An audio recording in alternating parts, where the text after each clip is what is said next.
The movie opens during the Second World War, when the British and French armies have over 400,000 soldiers stranded on Dunkirk, encircled by the enemies. Amidst the uncertainty of their fate, they cling to the hope of a miraculous rescue. We then cut to a group of 6 British soldiers who are walking through the desolate streets of Dunkirk. As they are venturing through abandoned houses for food, supplies, and water, they are suddenly fired at by unseen German soldiers. In the ensuing chaos, 5 of the men are killed, except for one, Tommy. He escapes the gunfire and makes it down to the beach, where thousands of British soldiers line up, waiting to be evacuated. Tommy walks around, watching the devastating sight of hundreds of dead soldiers scattered around the beach. During this, he comes across a young soldier, Gibson, who is burying another soldier in the sand, so he goes to help him. Not long after, the German dive bomber planes fly overhead, dropping several bombs towards the stranded soldiers. As a consequence, many men are struck and killed, but Tommy and Gibson fortunately survive. In the aftermath, the duo finds a wounded soldier left for dead. They quickly come up with an idea. They pretend to be medics and rush the soldier towards a hospital ship, hoping that they will also be rescued. They pass a group of French soldiers who are trying to get on, but are being denied entry under orders. Much to their dismay, Tommy and Gibson are also ordered to go away. But despite this, they manage to hide under the concrete structure, separating the water, called the Mole, until the next vessel shows up. During this time, they overhear Commander Bolton of the Royal Navy, Colonel Winnant, and a Rear Admiral discussing the best way to get their army evacuated. After a while of deliberation, they deduce that the Mole is their only viable way to the warship. Shortly after, the ship they were trying to board is attacked by more German aircrafts, causing it to sink. All the soldiers on board try to swim out of the water to save themselves, and during this, Tommy helps a Highlanders Regiment soldier named Alex. Tommy and Gibson then disguise themselves as the onboarded soldiers who just jumped off the ship. They board on another British Red Cross vessel, along with Alex and several other soldiers. There, they are provided with some food and water. While Tommy, Alex, and the other soldiers enjoy their meal, Gibson walks around, appearing uneasy. Not long after, the ship is hit by a torpedo, causing the water to flood into the lower decks. As it starts to sink, Gibson manages to open a hatch for Tommy, Alex, and a few other men to get out safely. The trio hastily swims towards the small rescue boats to get on board, but it is already crowded. Left with no other choice, they, along with some other soldiers, grab a rope tied to the boat and begin swimming until they reach back to the shore. At this point in time, they are devastated, thinking that no matter how hard they try, they can't get out of Dunkirk. After spending a few hours at the channel off the coast, the surviving British soldiers join up with a small group of the Highland Corps. It turns out that they are heading to a boat that is stuck in the intertidal zone. They can't depart right away as the boat is too heavy to be pushed into the water. As a result, they must wait for the rise in sea tides that hit the shore every 3 hours. A short while later, the boat's sailor returns, and the British soldiers quickly take him into custody, believing that he is an enemy. However, the sailor reveals himself to be Dutch, and informs them that they are currently on German land. Just then, their boat starts to get hit by bullets, causing water to enter through the bullet holes. The hidden soldiers are on the verge of retaliating, but Tommy stops them, pointing out that the German soldiers are using the boat as target practice, not because they know they're in there. Are they sure they don't want to shoot at something easier to miss? Now that the water is entering the boat excessively, Alex suggests that they throw Gibson out in order to lighten the boat. Tommy tries to stop him, reminding how he saved their lives earlier. However, Alex remains inconsiderate and asserts that survival is never fair. He also accuses him of being a German spy, since he hasn't spoken the whole time, possibly to disguise his accent. Was? Nein, I mean, oh shoot. In the midst of this heated argument, Gibson speaks up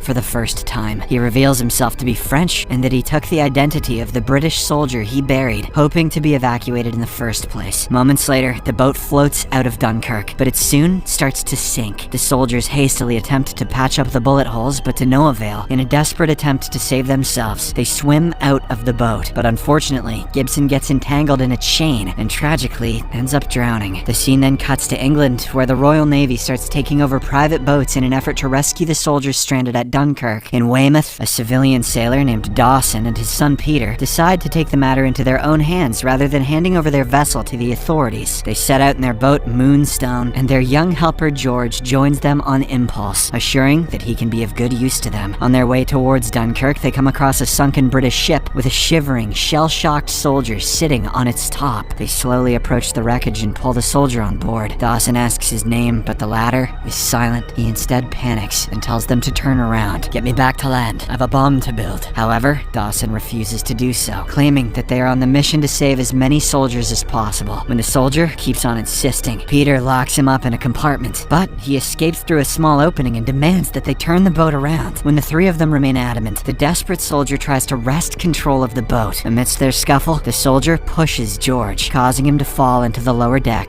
and hit his head. Seeing this, Peter immediately goes to tend to his wounds, while the soldier dwells on his actions. George has happened to hit his head so hard that he loses his eyesight. In this critical moment, he reveals to Peter that he came along hoping to do something noteworthy, and that he is proud that he joined them. Upon realizing that George needs immediate medical assistance, Peter goes to his father, but Dawson says that they've come too far to turn back. In the meantime, 3 Royal Air Force Spitfires make their way towards Dunkirk in order to provide cover for the evacuation. However, their operation can last for only 1 hour due to their limited fuel supply. A while later, they spot some German fighter planes in the sky, so they engage in a dogfight with them. Amidst this intense commotion, one of the German planes shoots down the squadron leader, leaving the other pilots, Ferrier and Collins, on their own. To make matters worse, Ferrier also has his fuel gauge smashed, but despite this setback, he does his best to preserve fuel and continue in his attempts to take the enemy plane down. As the battle escalates, Collins' Spitfire is hit by a fighter, forcing him to crash land in the middle of the ocean. As soon as he does so, he proceeds to get out of his aircraft, but the cockpit gets jammed. He frantically tries to break his way out, while the entire aircraft begins to sink. He nearly drowns, but Dawson and Peter reach there in the nick of time to rescue him. They quickly help him get on board before continuing on their rescue mission. On the other hand, Ferrier chooses to continue aiding the evacuation, despite realizing that he will never make it home. By this point in time, more private British boats show up on the waters in order to rescue the stranded soldiers. Meanwhile, a group of surviving soldiers spot a minesweeper and swim towards it in hopes of safety. However, their hopes are soon shattered when the vessel comes under attack by one of the German bomber planes. The explosion causes the seawater to fill with oil, and the soldiers get covered in it. Soon after, the oil catches fire, which results in the tragic demise of several soldiers in the water. Before the enemy bomber plane can launch any further attacks, Ferrier somehow manages to shoot it down. Minutes later, he runs out of fuel, so he activates the gliding mode, making his way towards the beach to land. At the same time, Peter, Collins, and the shivering soldier reach the explosion area, and they pull as many men onto the boat as they can, including Alex and Tommy. As Alex heads towards the lower deck to rest, he finds the lying George, who is no longer alive. He informs this to Dawson and Peter, who can do nothing but grieve. Right then, the nameless, shell-shocked soldier, who is unaware of the demise, asks Peter if George will be okay. Peter does not want the soldier to add up to his trauma, so he lies and simply affirms that he will be fine. The threat is not neutralized yet, as another German bomber plane shows up. Every soldier's heartbeat starts to rise for one more time, fearing for their lives. However, the brave Ferrier, despite being in the gliding mode, chases the enemy aircraft and shoots it down. He then lands his Spitfire on the beach beyond the perimeter, burns it, and calmly awaits capture. I was born behind enemy lines. In the aftermath of these events, the Dawsons, as well as the other private boat owners, finally make their way back home after rescuing their stranded soldiers. With more than 300,000 men successfully evacuated, Commander Bolton decides to stay in order to oversee the French evacuation as well. As a result, he sees Colonel Winnant and the last batch of the British Army off. This turned out to be one of the biggest evacuations in history, and many even call it a miracle. It was also a major turning point in the war, forcing the Germans onto the back foot. Once the soldiers arrive in Weymouth, England, they are sent to their respective hometowns via train. While on the train, Alex is worried that they will be met with disgust for returning home after getting defeated in the war. Upon arriving at the Woking station, he receives a newspaper with a message from the Prime Minister, Winston Churchill. Reluctant to confront the potential backlash, Alex asks Tommy to read the message aloud. Much to their astonishment, the Prime Minister has commended the bravery and efforts of the soldiers, along with the miraculous escape that they just participated in. However, he mentions that they have not won the war yet, so he encourages the soldiers to prepare to fight on without surrendering. In the final scene, Peter takes George's picture to a local newspaper factory and gets it published, ensuring that the young boy is remembered as a hero for his part in the evacuation. Subscribe for more videos like this.